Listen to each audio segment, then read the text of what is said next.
Hoje queremos concluir, espero, Deus sabe todas as coisas, né? A última mensagem sobre João no capítulo 5. Então, abra a tua Bíblia em João 5, paralítico de Betesda.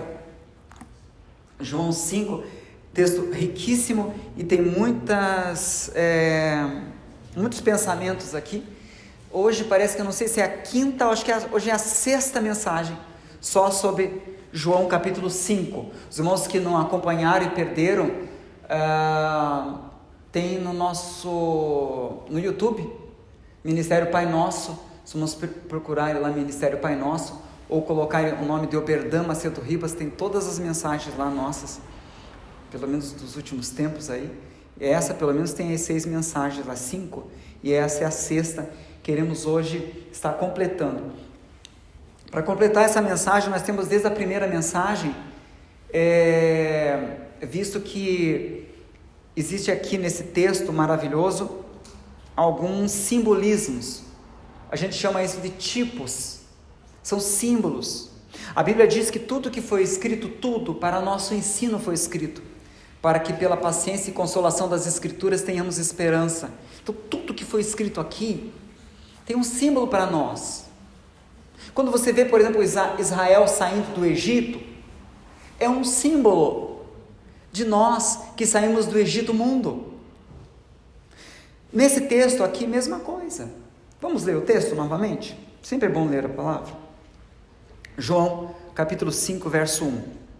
Os tipos aqui são vários. Festa. Tá. Esse símbolo é do que, Oberdan? Festas são as nossas áreas que a gente está legal. Betesda, que está aqui nesse texto, que tinha uma multidão de pessoas enfermas, doentes, carentes. Então, simboliza o que para nós? As nossas áreas de sofrimento. Templo, que Jesus encontra com o paralítico no templo depois que ele é curado. O que o templo significa? A religiosidade, a religião. E Jesus, qual é o símbolo de Jesus? A espiritualidade. E o homem, o que significa? O ser humano. Está vendo que cada um dos tipos... Então vamos ler primeiro. João capítulo 5, verso 1. Depois disto, havia uma festa entre os judeus. Os irmãos estão me ouvindo? Tudo bem? Tá. E Jesus subiu a Jerusalém, onde a festa acontecia. Ora, em Jerusalém, próximo da porta das ovelhas, um tanque, chamado em hebreu Betesda. O tanque de Betesda ficava próximo do templo e próximo da festa, o qual tinha 5 alpendres. Neste jazia grande multidão, no tanque de Betesda, de enfermos, cegos, coxos, paralíticos, esperando o movimento das águas. Porquanto um anjo descia em certo tempo ao tanque e agitava a água. E apenas o primeiro que descia ali depois do movimento das águas, sarava de qualquer enfermidade que tivesse. E ali havia um homem que estava há 38 anos, se achava enfermo. E Jesus, vendo esse deitado e sabendo que estava nesse estado havia muito tempo, disse-lhe: queres ficar são? Pergunta de Jesus. O enfermo respondeu: Senhor, eu não tenho homem algum que quando a água é agitada me coloque no tanque, mas enquanto eu vou, desce outro homem antes de mim. Jesus disse-lhe: levanta-te, toma a tua cama e anda. Toma a tua cama. Logo aquele homem ficou são e tomou a sua cama e partiu, e aquele dia era sábado. Então os judeus, que eram sacerdotes do templo, disseram àquele homem que tinha sido curado: é sábado, não te é lícito levar a cama. E ele respondeu: aquele que me curou, ele próprio disse: toma a cama e anda. Perguntaram-lhe, pois, quem é o homem que te disse: toma a tua cama e anda? E o que fora curado não sabia quem era, porque Jesus se havia retirado em razão daquele lugar haver grande multidão. Depois Jesus encontrou-o no templo e disse-lhe: eis que estação, não peques mais, para que não aconteça uma coisa pior. E aquele homem foi e anunciou aos judeus que Jesus era o que o tinha curado, não o que tinha mandado ele carregar a esteira. Ele não queria deixar Jesus em situação difícil. Interessante essa sutileza do texto. Ele anunciava que Jesus o curava. Mais uma vez aqui, nós nesses cinco, hoje é sexta, né? 5 incursões em João capítulo 5, analisando o que Deus coloca em nosso coração, vimos que festa, momentos de alegria, áreas de alegria, Betesda, momentos de tristeza e dificuldade, templo, como falamos aqui, a área religiosa da pessoa, Jesus representa a espiritualidade e o paralítico representa a humanidade. Nós vimos já que é possível nós termos festa com Jesus e festa sem Jesus. Quando a pessoa está na área de alegria, tal, vivenciando aquela área, mas Jesus não está lá. E com Jesus. E vimos Betesda, áreas de tristeza e dificuldade, sem Jesus e com Jesus. E hoje vamos ver um absurdo. Templo, área religiosa, com Jesus. E templo, a nossa área religiosa, sem Jesus. Então hoje a gente vai tocar numa das realidades mais delicadas que se tem notícia. O templo, gente, era para o judeu uma coisa idolatrada nessa época aqui. O templo que foi construído por Salomão, depois foi destruído e reconstruído depois, muito tempo depois, lá no tempo de Esdras, Neemias, e depois foi reformado por Herodes o Grande, que é o templo quando Jesus nasce, muito suntuoso aqui já, não como de Salomão, mas muito maravilhoso. Era para eles assim, eles endeusavam aquilo. Nossa, esse templo maravilhoso. O templo foi destruído, gente, depois, no ano 70, por Tito, que só sobrou uma parede, que é o Muro das Lamentações, para ver como Deus não considera. Deus considera os templos que somos nós, na nova aliança. Mas até hoje eles têm essa questão. Os religiosos aqui, eles falaram para o paralítico que não poderia carregar a esteira no sábado. Eles não se alegravam com a cura de um homem que há 38 anos havia sido curado. Eles não glorificavam a Deus. Puxa, uma pessoa recebeu um milagre, temos que glorificar a Deus. Se fosse aqui na igreja, alguém chegasse aqui, eu era paralítico e eu fui curado. Eu falei, irmão, antes da pregação, tu vai ter que estar aqui, tu vai ter que dar o testemunho. Esses caras ficaram preocupados que era com o rito, com o ritualismo. Outra coisa, eles nem sabiam quem era Jesus.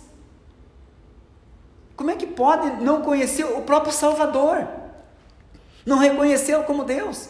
Você vê como eles eram frios em relação a Deus, frios em relação ao próximo, focados no ritual. Não tinham amor pelo próximo, não tinham amor por Deus, só tinham religião, ou seja, só tinham religiosidade, apenas isso. Isso é uma marca do templo sem Jesus.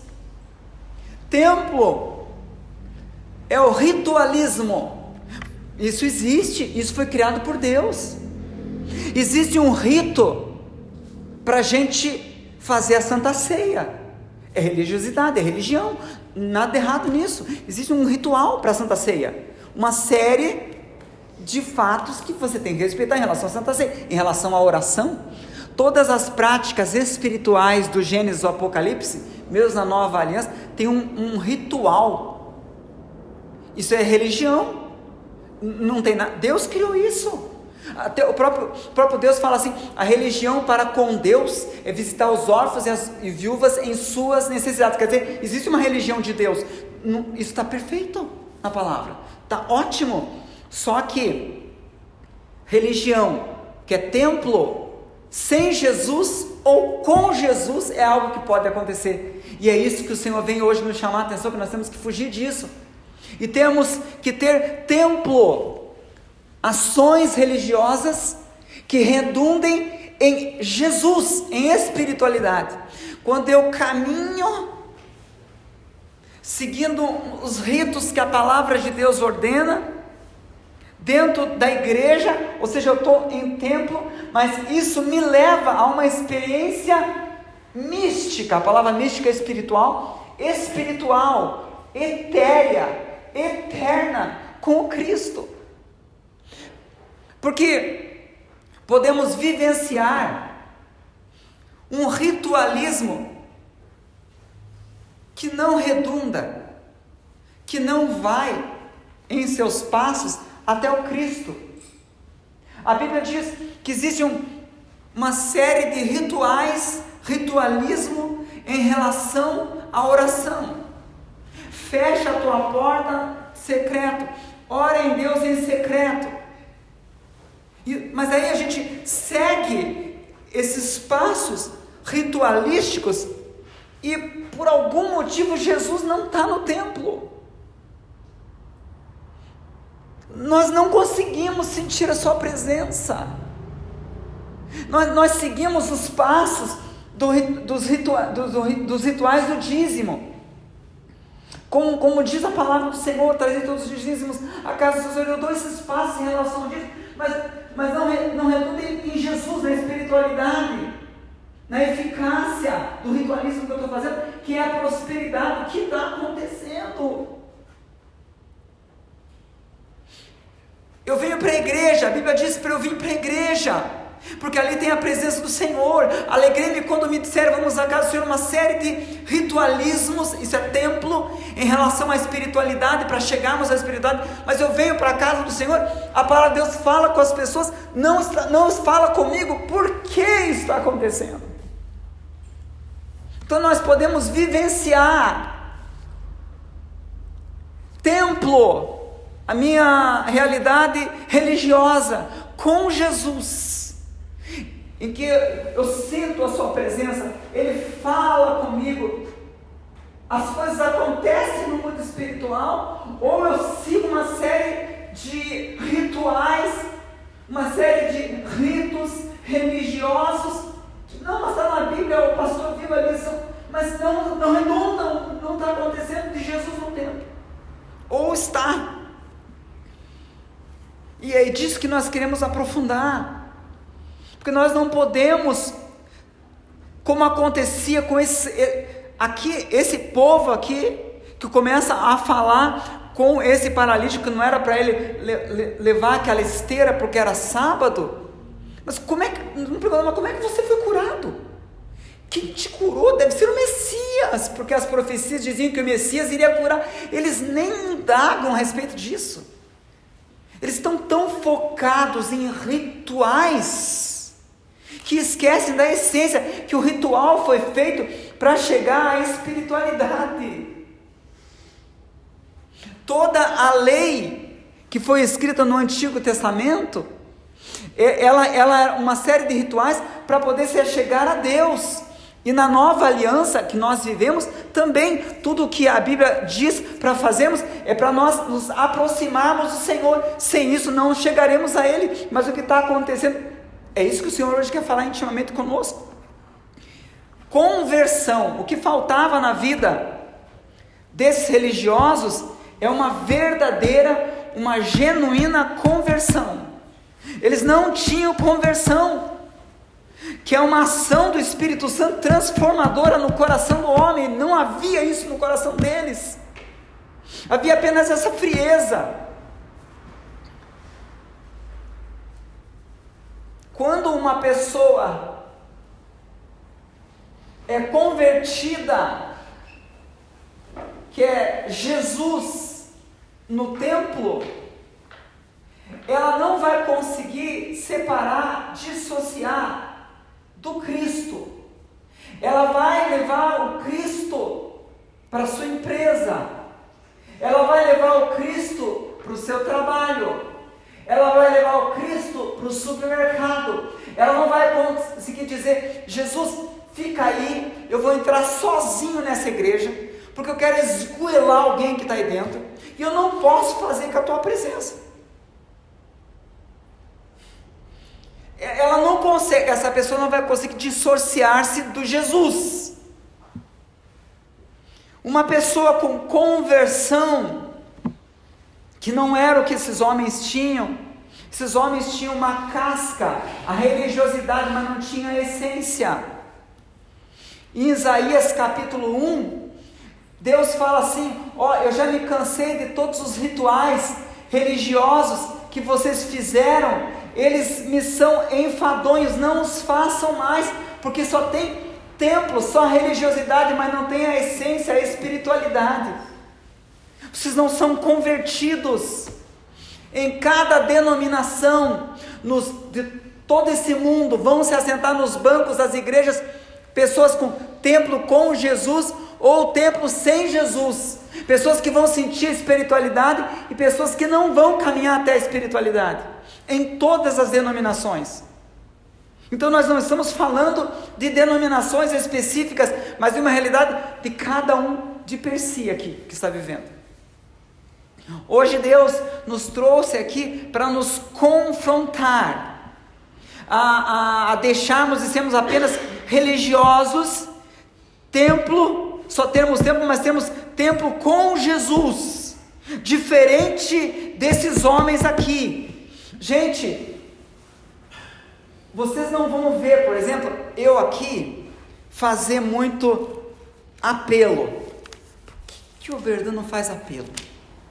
Será que ele não quer que as almas vão a Jesus? Por que eu não faço apelo aqui? Quem quer aceitar Jesus como Salvador? Um dos homens mais usados por Deus, Dwight Moody, na época dele era assim, 1800, os homens que mais ganharam almas para Deus em toda a história, assim, na casa dos mais de milhões. Ele dava dízimo na sua igreja, ele cantava no coral, ia em todos os cultos, buscava a Deus, se dizia templo. Um dia ele recebeu a visita do pastor dele na sapataria. Naquela época não tinha fábrica de sapatos, os sapatos eram todos feitos à mão, e os sapateiros ganhavam muito bem. E ele recebeu a visita lá na sapataria do seu pastor da sua igreja. O seu pastor chegou para ele e falou assim, com delicadeza assim: filho, eu vejo que teus pés se escorregam ligeiro para o inferno. Vocês nunca ouviram falar assim para vocês?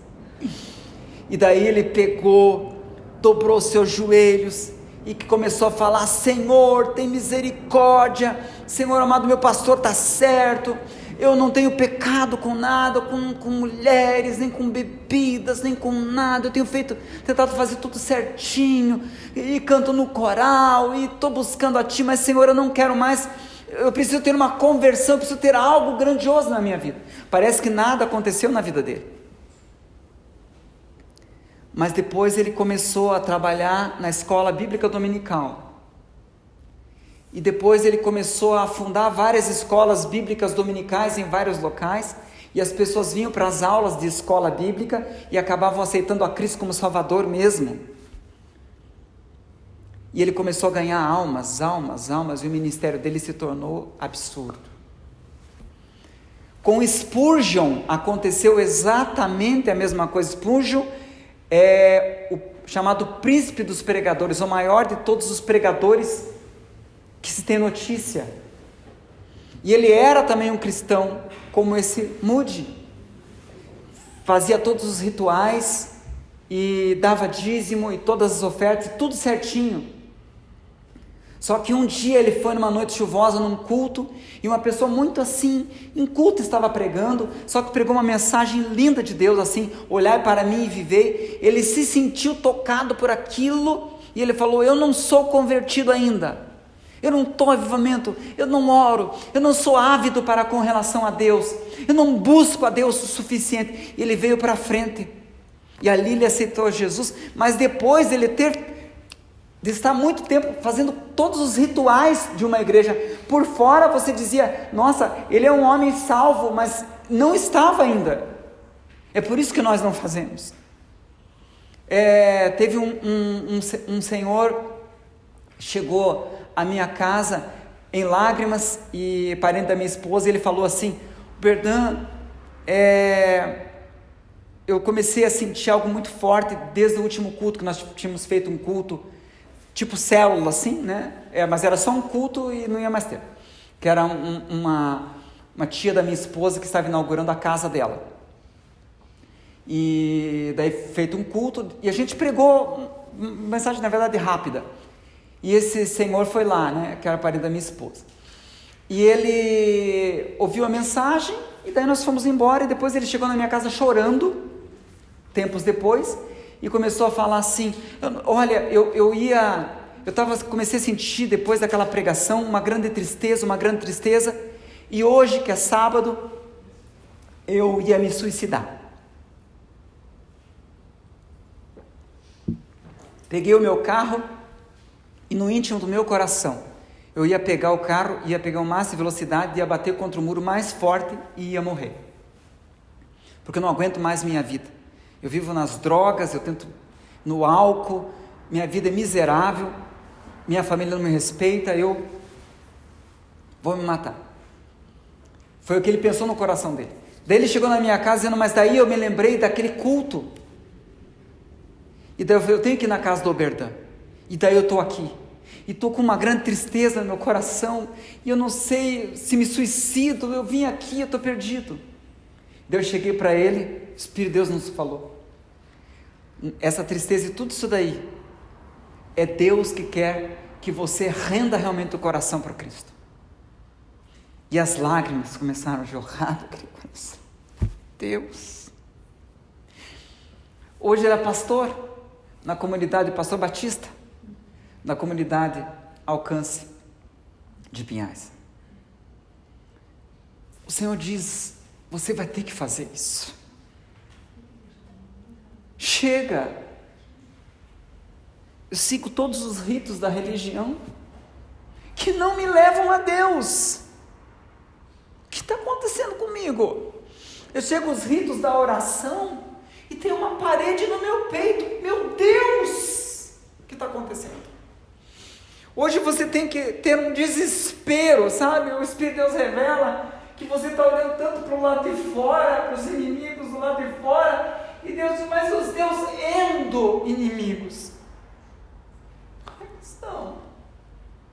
As paredes do teu coração, você está olhando tanto para o exército que está te atacando, te perseguindo do lado de fora, e que são apenas um eco das perseguições internas do teu ego, do teu eu, das coisas que estão dentro do teu coração. E o Senhor fala com você que estão nos isentando, que estão nos segregando, que estão nos separando. Temos paredes, o Senhor fala hoje, nós como igreja, que precisam ser quebradas, que são muros em nossos corações, e que estão impedindo uma viva experiência com Deus, e uma frutificação, em que milhares de joelhos vão se dobrar pelo teu ministério, pelas tuas mãos, tua família. Como vale esse investimento? O Senhor fala hoje conosco. Porque operando Deus ninguém impedirá, mas Deus não é irresponsável. Será que eu vou conseguir tirar isso daqui?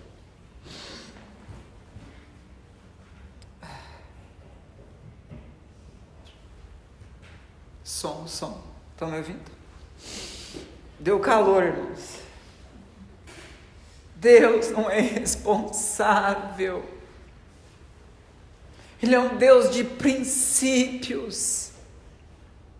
Ele não faz nada pelo homem sem o homem que Ele escolheu. Não adianta você olhar para o outro, Ele te escolheu. Olhe para o espelho, porque Ele te chamou. É por isso que arde no teu coração, e não cobre se não arde no coração dos outros, porque o Senhor diz, eu coloco o meu coração no coração daqueles que eu escolho. E é por isso que é uma chama que arde e não há o que apague.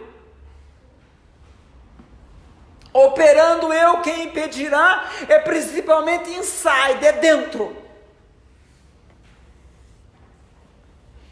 Ah, Deus, como Tu tem grande plano nas nossas vidas, que demandam quebrar paredes do nosso coração, que são tão rígidas, mas o Senhor aposta que nós vamos vencer aquilo que é mais difícil, o inimigo interior, que está tão perto de nós, que dorme, que somos nós. Hoje você falou sobre isso. Esses religiosos aqui, que não estão nem aí para a alma daquele ex-paralítico, que não se importam e nem sabem nem que Jesus existia, e não ficam, puxa, mas aconteceu um milagre. Eu preciso me adaptar com isso aqui. Estão me ouvindo aí, irmãos? Amém? Eles estavam como o povo de Israel. O povo de Israel, no deserto, eles não viviam cercados de bênçãos? Gente, pensa. Estamos com sede, Moisés. Moisés traz até uma pedra.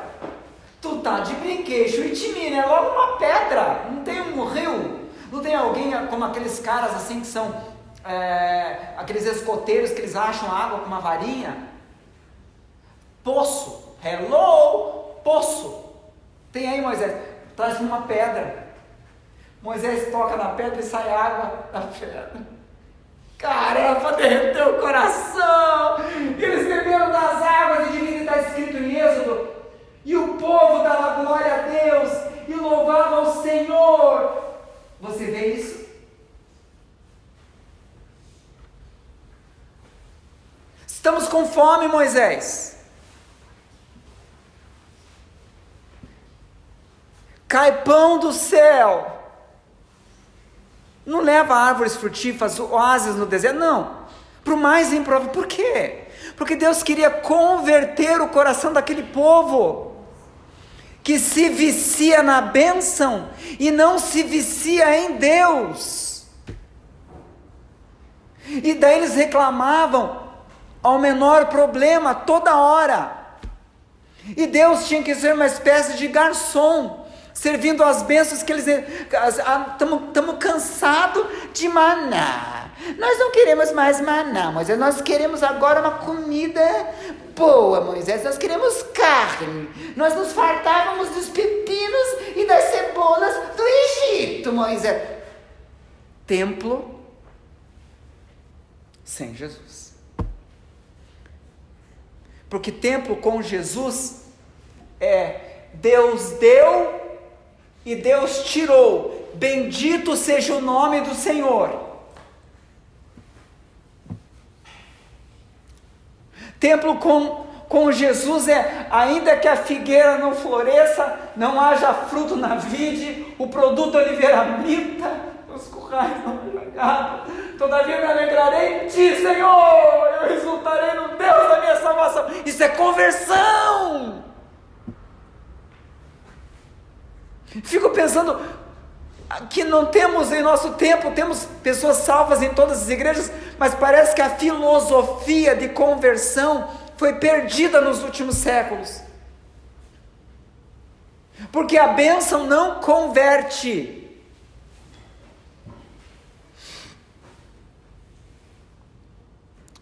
É Deus que faz essa operação quando nós permitimos. O povo de Israel não glorificava quando eram abençoados. E quando não tinham a bênção, queriam apedrejar Moisés e começar a falar mal de Deus. Só queriam a bênção e não o Deus da bênção. É muito diferente de Naamã. Naamã queria a bênção. Naamã recebeu a bênção. Se banhou 7 vezes, saiu curado. Diz que a pele dele é igual a pele de uma criança. Mas alguma coisa aconteceu nele. Eliseu não disse, não pediu nada, depois que você for curado, venha para cá. Você banha 7 vezes no Rio Jordão, você vai ser curado. Pode tocar, faz o que você quiser na tua vida. Deus não exigiu nada, o profeta não exigiu nada, Eliseu. Mas aquele homem, depois que ele é curado, naquele processo que Deus faz na vida de Naamã, parece sendo duro com ele, trabalhando no coração de Naamã para humilhá-lo. Naamã sai daquele processo, e quando ele é curado, ele não se aguenta, ele volta para o profeta com um monte de riquezas e bens para dar para o profeta em agradecimento. Alguma coisa aconteceu, conversão é isso, uma coisa estava acontecendo dentro do coração dele. Eliseu não quis. Isso aqui está Eliseu não quis. Estão me ouvindo, irmãos? Eliseu não quis. Eu tenho que se adaptar com isso daqui. É o carro de sapato. Amém? Então, tá tudo bem. Eliseu não quis. Mas daí Naamã falou, olha, eu vou servir esse Deus. A bênção para mim nada mais significa, mas esse Deus significa tudo.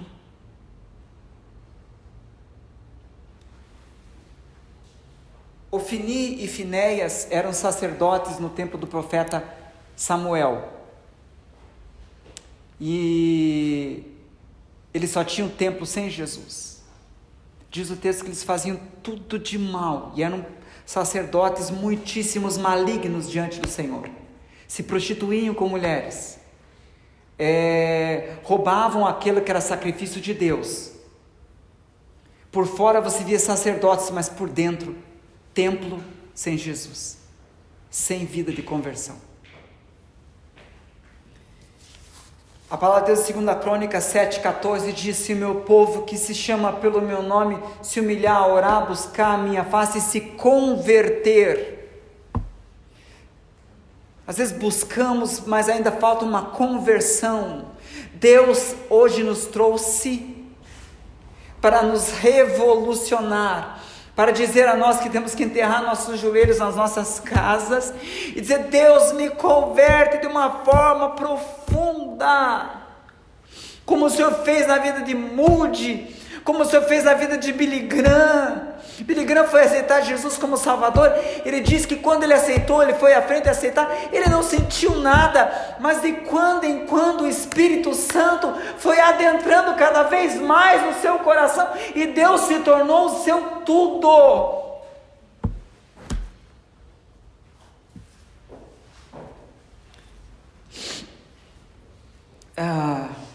Jesus chega para Pedro depois de 3 anos e meio, que Jesus fez milagre, ressuscitou mortos, tudo na cara de Pedro. 3 anos e meio com Jesus, tá bom? 3 anos e meio com o próprio Cristo, todos os dias. Jesus já ia para o céu e falou assim: Pedro, quando você se converter, ajuda os teus irmãos.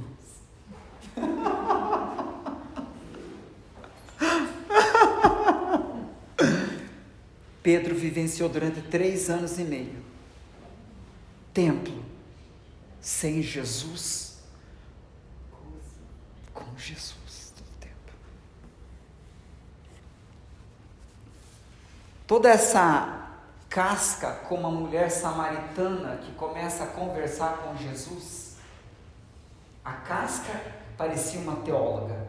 Nossos pais adoraram nesse monte, viu o judeu que veio aqui sentar no poço aqui, que não tem balde para tirar água, e está dizendo que vai ter uma água que seu bebê vai jogar para a vida eterna. Nossos pais adoraram nesse monte, que é o monte de Gerizim. Mas Abraão, inclusive, mas vocês judeus, vocês dizem que é Jerusalém, o lugar em que se deve adorar. Nossa, você via assim, meu Deus, uma teóloga.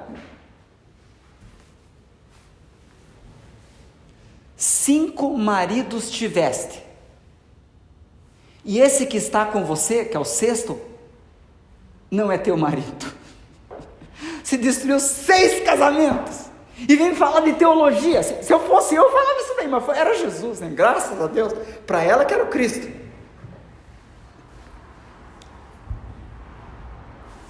Por fora, bela viola, por dentro, pão bolorento. Templo sem Jesus é isso.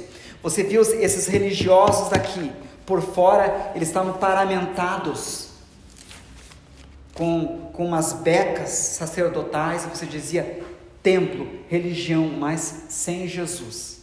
Assim como o povo de Israel, assim como todas essas pessoas na Bíblia, são muitas que é só um sistema religioso, é só uma casca. Deus fala hoje para nós que esse sistema religioso que nós vivenciamos é um filhote de um dragão muito pior. Essas pessoas eram assim, e todas as pessoas do templo de Jesus, essas várias pessoas da Bíblia eram assim, inclusive Pedro, Ananias e Safira, várias pessoas que você via por fora, você dizia religião, é um cara religioso, mas por dentro não tinha vida espiritual, vida com Deus. Isso é um filhote, isso é um subproduto de um dragão muito pior, chamado isolamento. Quando nós estancamos as realidades, veja que nesse tempo e nesse templo, está saindo isso daqui direto, né, irmãos? Amém? Minha cabeça tem que adaptar-se. O templo ficava muito perto da festa, que ficava muito perto de Betesda. Tudo ficava ali muito pertinho, e o humano também, e Jesus também, tanto é que ele esteve em todos esses lugares. Tudo estava muito perto. Por quê? Porque Deus não quer o isolamento das realidades que vivenciamos. Deus quer uma grande união das realidades que nós vivemos. O homem separa o que Deus uniu em todos os sentidos. E isso cria sistemas religiosos, templos sem Jesus e uma série de distorções que Deus nos trouxe aqui hoje para tirar de nós. Eu sinto isso aqui cair. Eu ainda preciso me adaptar com isso daqui. Eu não estou conseguindo. Se puder pegar o microfone, talvez. Isto. Amém. Obrigado. Som.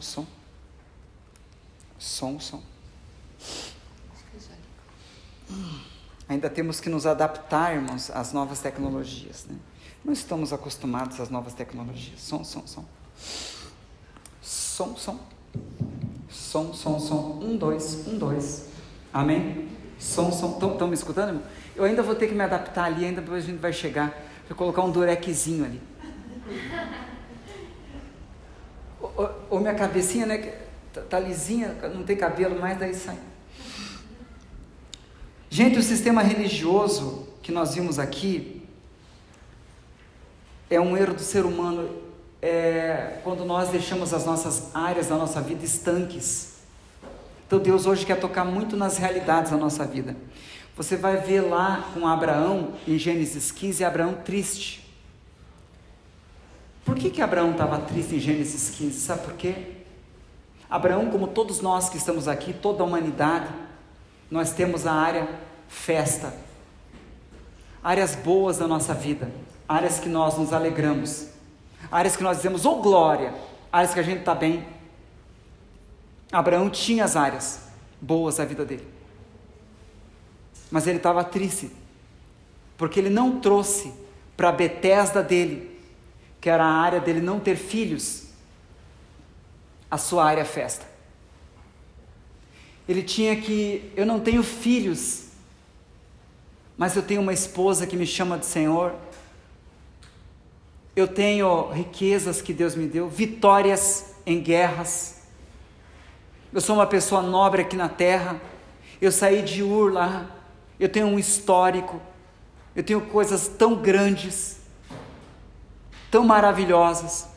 Ele não trouxe festa para Betesda, ele não trouxe templo, uma série de realidades rituais que têm cunho espiritual para a vida dele, não trouxe templo para a Betesda da vida dele.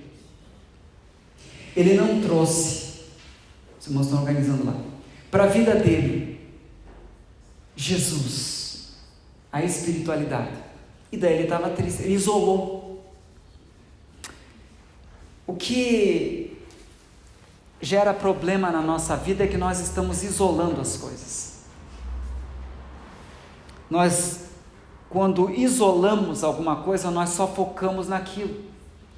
Você pega só Betesda e isola. Você tem áreas Betesda na tua vida, de lutas financeira, família, eu não sei qual a tua luta, mas daí você pega aquilo e você fica só com aquilo, daí você não traz as áreas boas da tua vida e traz à memória aquilo que pode dar esperança. Não, mas meu filho me ama, eu tenho uma esposa abençoada, eu tenho essa área financeira ou doença, mas eu tenho que trazer as áreas de festa para a minha vida. Eu tenho que trazer isso. Não, eu tenho que trazer as áreas, eu tenho que trazer templo, eu tenho que ir à igreja. A Bíblia fala, não deixando de congregar, mas congreguem, tanto quanto vedes que vai se aproximando o dia do Senhor. Eu tenho que trazer templo, eu tenho que trazer Jesus, a espiritualidade para a minha Betesda, tem que ficar tudo juntinho. Ou é maluco, o cara é só festa, é só festa. Então a pessoa vive em Pazágada, vive no mundo que não existe, num admirável mundo novo, um mundo que só existe na cabeça dos chapados, e haja droga para ter um mundo assim, que é só festa. Daí a pessoa chega a pessoa, como é que você está falando? Eu estou bem, eu estou bombando na pista, segunda-feira, sempre aquele irmão está bem. Não existe isso, é festa todo dia, não existe isto.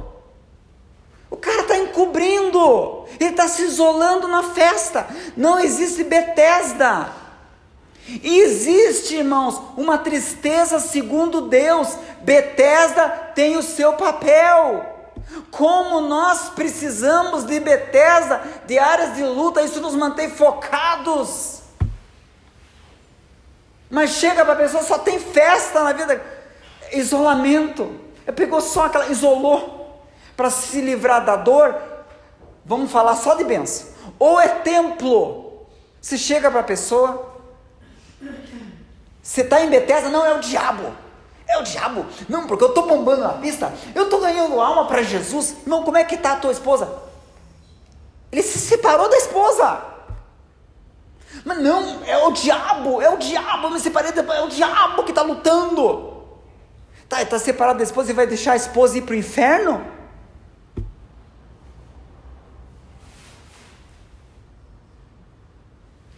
Tá, teu esposo descrente, é o diabo eu não sou capacho do diabo, então deixei ele lá mesmo, que agora eu estou orando para ele ir para o inferno mesmo. É isolamento. Ele não está trazendo para tudo junto. É o diabo, tudo é o diabo, é Satanás. é só Jesus, mas Jesus logo vai me dar a bênção, só templo. Ou só Betesda, o cara quer só coisa ruim. A pessoa fala, quem está na síndrome de só ter Betesda, isola Betesda para si, não tem festa, não tem espiritualidade, não tem templo, não tem igreja, tudo é contra mim. A pessoa só consegue, tem áreas de festa, mas é tão Betesda, ele foca tanto em Betesda, tanto naquilo que não tem, que tudo aquilo que tem não mais o alegra. E às vezes é uma pequena área da sua vida. Está vendo? Cabe ao humano trazer festa para Betesda. Como que eu faço isso? Teve um médico chamado Pat Adams. Quando ele ia para Betesda dos hospitais, esse médico colocava aquele negócio, nariz de palhaço, e começava a brincar com as crianças começavam a rir, e ele medicava, delas inclusive aceitavam o remédio daquele médico que se vestia como palhaço. Daí ele chegava a pessoa que tinha câncer, e fazia uma piadinha, e a pessoa que tinha câncer conseguia se recuperar melhor da quimioterapia, da radioterapia, porque ele inventou algo que depois a medicina começou a descobrir, que a alma da pessoa, quando era elevada, quando era alegre, ajudava no bios, no corpo da pessoa. Daí ele trazia festa para Betesda. Era o que o pessoal aqui que estava perto de Betesda tinha, que o pessoal da festa vir com um monte de alimentos, solidariedade para aquelas pessoas que estavam em Betesda. Foi o que Jesus fez. Jesus saudável, Jesus sai daquela festa e vai para Betesda, levando a festa junto. E quando ele chega para aquele paralítico, ele não vem como uma divindade.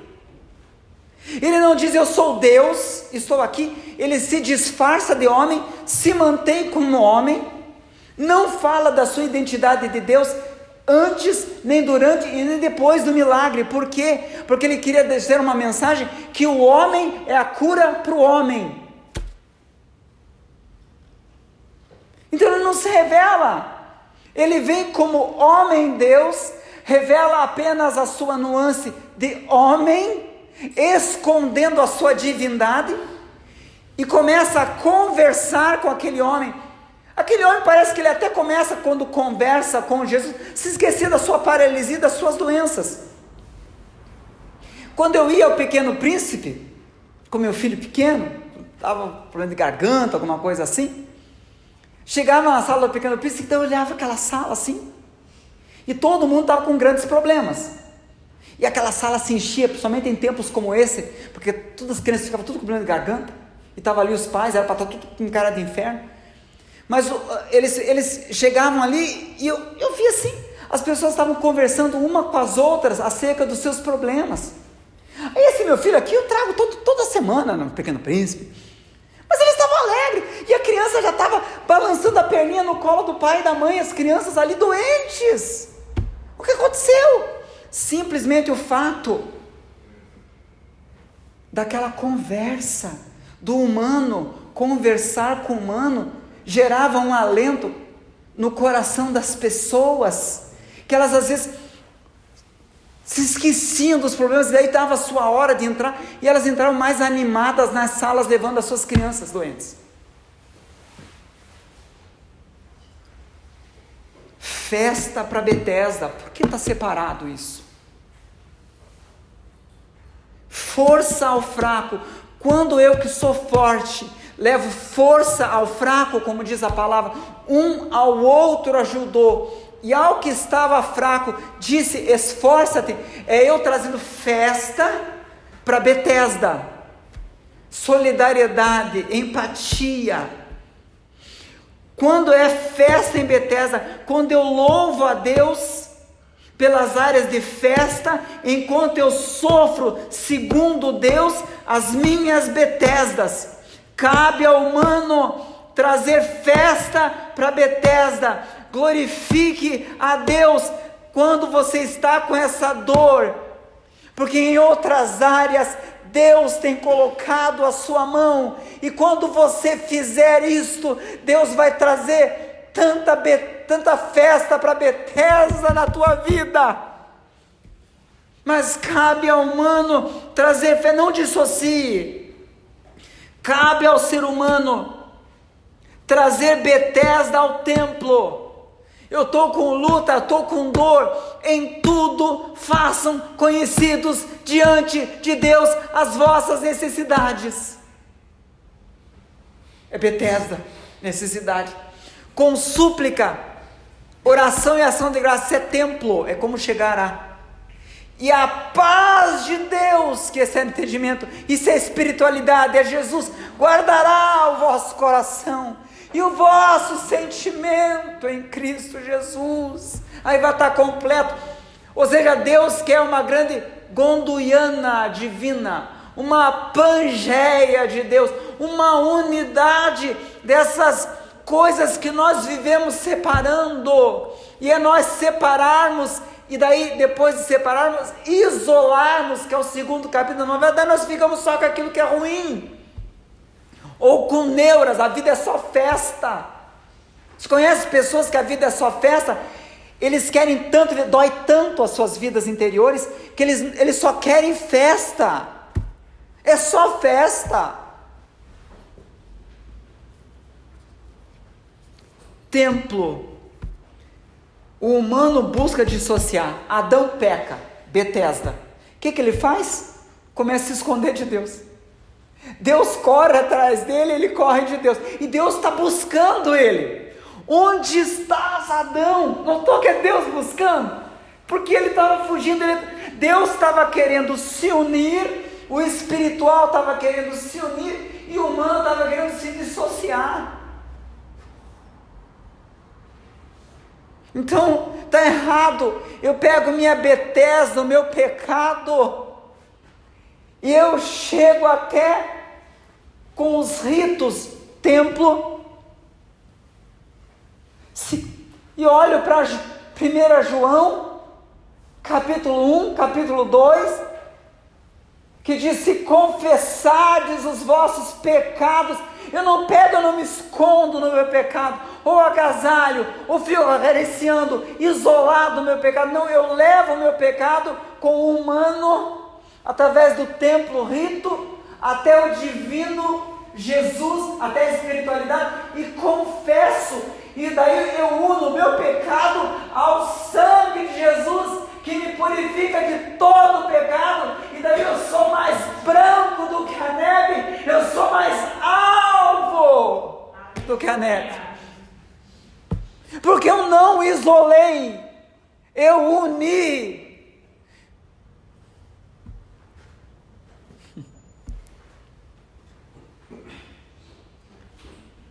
Eu trago Jesus para a festa, quando eu ajudo as pessoas. Eu trago o templo para Betesda, minha dor, minha noia, meus problemas, minhas necessidades, para Deus. Deus une, nós separamos. Nós erramos nisso. A alma, quando está em Betesda, fica triste, mas se ela em Betesda trouxer templo, Deus promete a paz de Deus, que excede o entendimento, que guardará o coração e a alma. E irmãos, a ponte entre Betesda, isso é para nós aqui, ó, é para nós aqui, gente. Qual que é a tua Betesda? A ponte entre a Betesda que você está numa Betesda, e tem um grande precipício, e você olha para esse grande precipício, e lá está a tua festa, que você sonha, imagina. A ponte é o templo e a espiritualidade.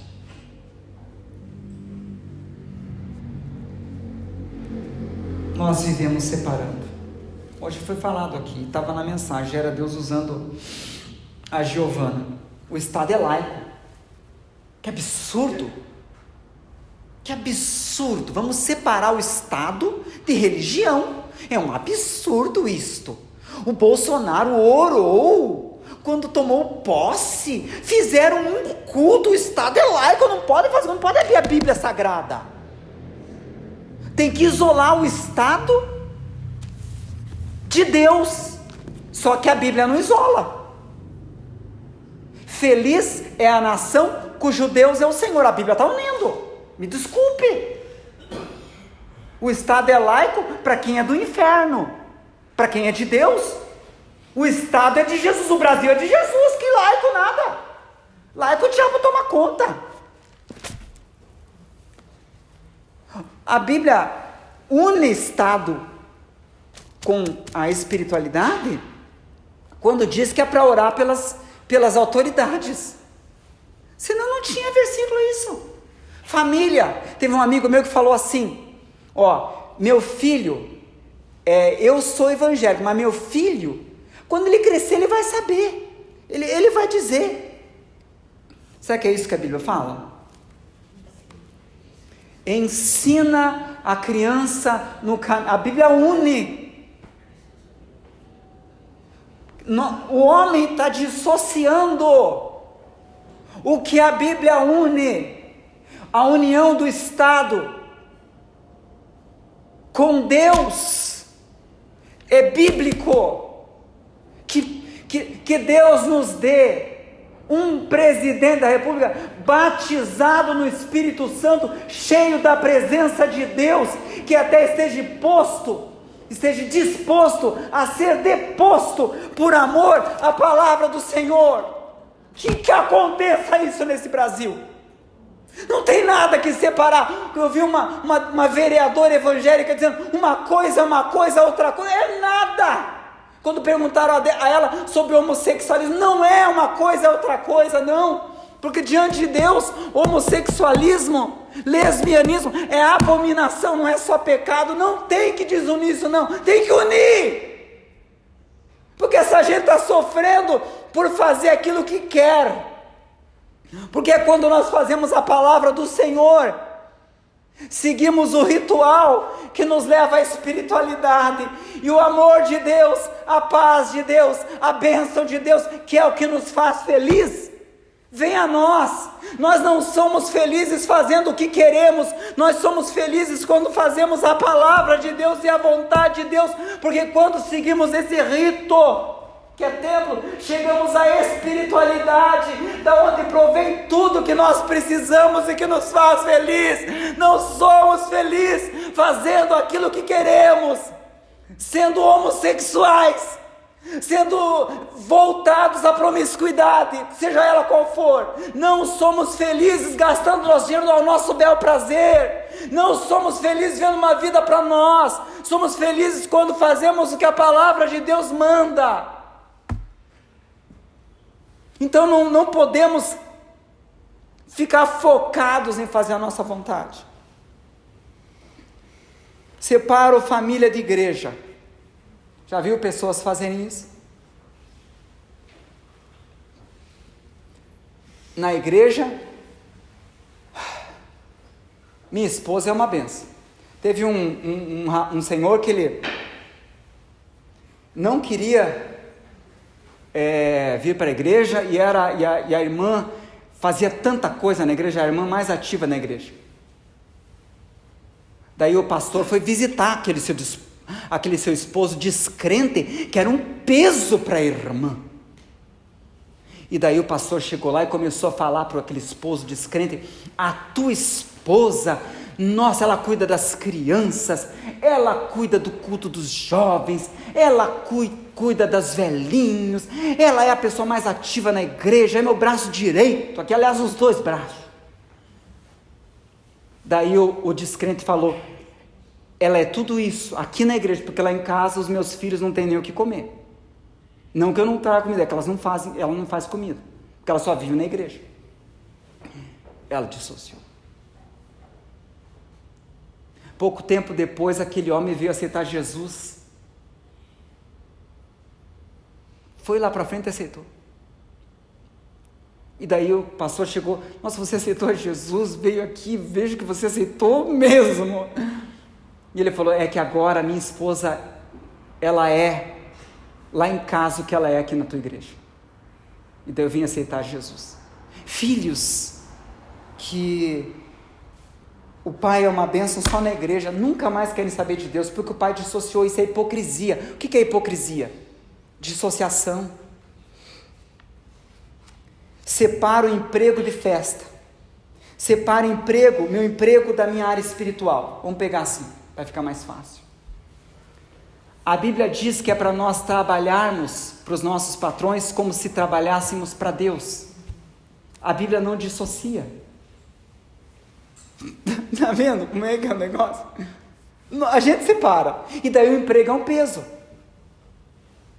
Eu vou para um emprego, talvez seja terrível, mas daí eu levo o templo, eu começo a orar antes, jejuar até antes, e daí vem a espiritualidade, e daí eu fico num sobrenatural de Deus, porque nós buscamos o Espírito Santo. Diz que o fruto do Espírito Santo é amor, paz, alegria, longanimidade, temperança, domínio próprio.